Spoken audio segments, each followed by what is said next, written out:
The next on the list to be introduced is one great professor who happens to be the president for Data Link Institute of Business and Technology.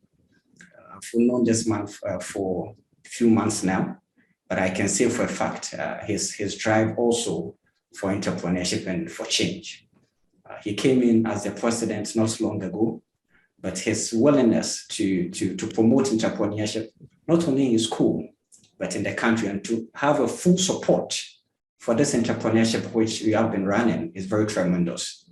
I'm very honored and very pleased to invite Professor Stanley Moffatt, who happens to be the president of Data Link Institute, to talk to us. Prof, you are most welcome. The floor is open for you.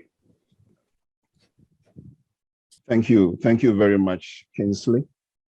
I think it's in order if I also respectfully acknowledge the presence of my able chairman, Professor Emeritus Stephen Adey, distinguished guests of honor, the Honorable MP for Asin Central, Mr. Kennedy Ejapon, who have come to love so much within the past couple of months, the Honorable Deputy Minister for Employment and Labor Relations, and then my fellow partners, the media, ladies and gentlemen, and of course, the very lucky thousands selected entrepreneurs.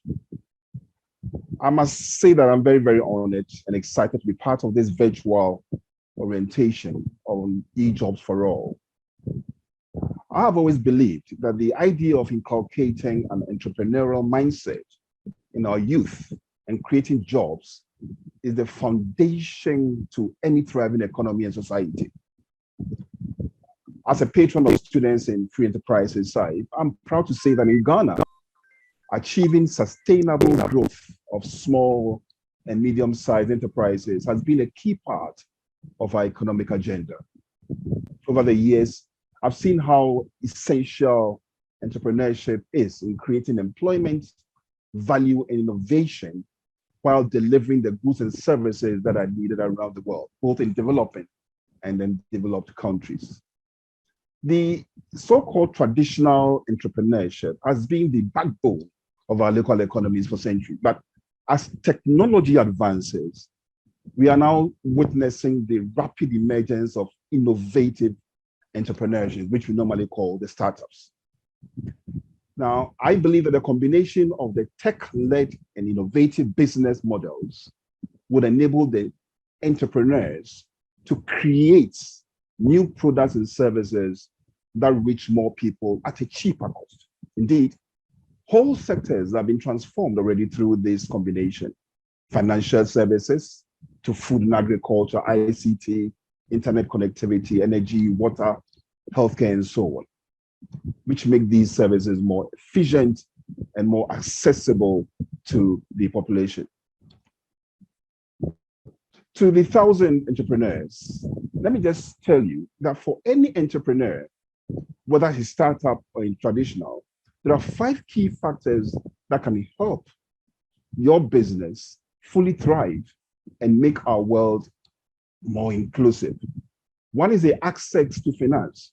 And most of the time we try and sweep this under the carpet. But I have come to believe that it's such an important and integral part of the whole entrepreneurial journey.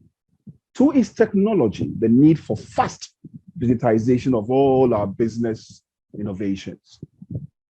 3 is, don't forget that it has to be a customer-centric business model, which will allow the user and also give them access to the various markets. And 4 is the enabling environment, by that I mean the infrastructure. And as you pitch, you should be able to be mindful of all the environmental needs that will catalyze the growth of your entrepreneurship. And then lastly, and I'm very happy that Matt mentioned it, it has to do with leveraging strategic partnerships, what we normally call networking. These are things that you as an entrepreneur cannot do without. And I believe that with these 5, you can move on and climb to the very top. We all know that it's a major, entrepreneurship, I mean, is a major feature of our economic landscape.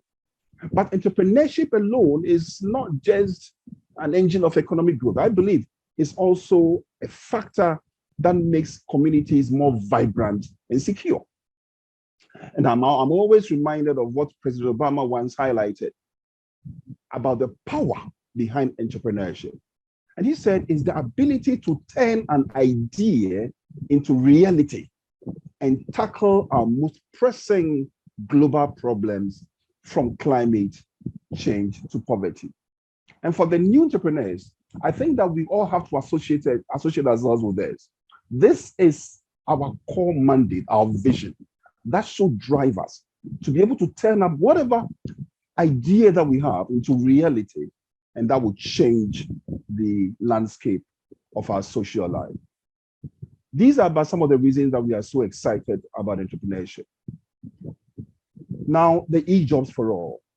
One of the ways of harnessing the efforts of potential entrepreneurs and innovators from Ghana and across the globe is through this particular e-jobs for all entrepreneurship orientation. And I believe that this two-day event at which facilitators, financiers, administrators, academics, government representatives, innovators, successful businessmen, and other key players in the entrepreneurship ecosystem are brought together is a shining example of how governments, financiers, educational institutions, and private sector stakeholders can work together to foster the kind of entrepreneurial ecosystems that will encourage the economic growth and business-friendly environments. Now, by offering to host this virtual orientation, the CEO of Community Entrepreneurial Development Initiative, CIDI, Mr. Kingsley Pinkra, who for the past 2 months or so has become perhaps one of my best friends. And whenever I think about entrepreneurship, I think about him because of the idea, the kind of lofty ideas he exchanges with me. And through that, he has clearly demonstrated the resolve and commitment to entrepreneurship and innovation. And we couldn't be more excited with the securing of this MOU with Queen's University, Lidergo Incorporated in Canada, JACCD Design Institute of Africa, University of Ghana, KNUST, and my own institute, Data Link Institute of Business and Technology, to create thousands of jobs for the youth in Ghana. Indeed, this event welcomes its first 1,000 students into the e-jobs for all program. And I want to encourage all of you, for those of you who have gotten this opportunity, to see it as a very worthy opportunity, not to let it slide by you as it does with all other opportunities. I have faith in the ambition and the vision for this one-of-a-kind event. And that demonstrates that Ghana is open for business with the aim of making Ghana a global leader when it comes to innovation and entrepreneurship. And if we can't become a global leader, the first 1,000 entrepreneurs that we are culturally should set the pace. You should be the pace setter and shine the light on the whole entrepreneurial ecosystem.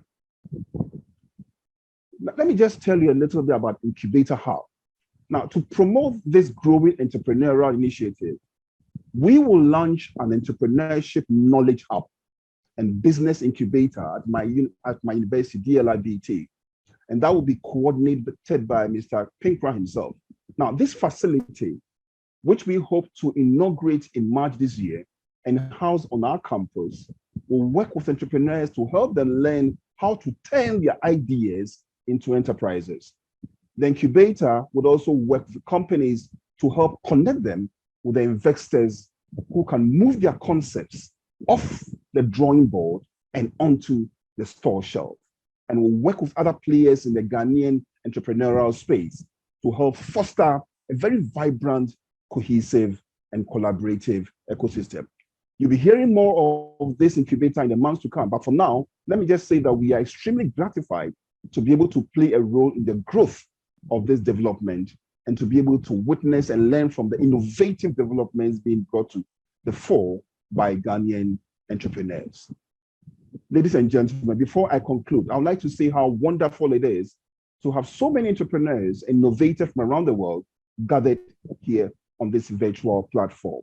Also because it gives me the perfect chance to share some of my wishes for the successful entrepreneurship with you. The first is, having spoken a lot about entrepreneurship, I think one of the things that we need is data and timely, in-depth analysis on the whole entrepreneurship landscape.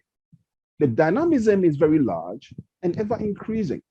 So by having insights on who is winning, who is treading slowly, and who is losing and why, we can design better policies and really help our entrepreneurs who are getting this opportunity.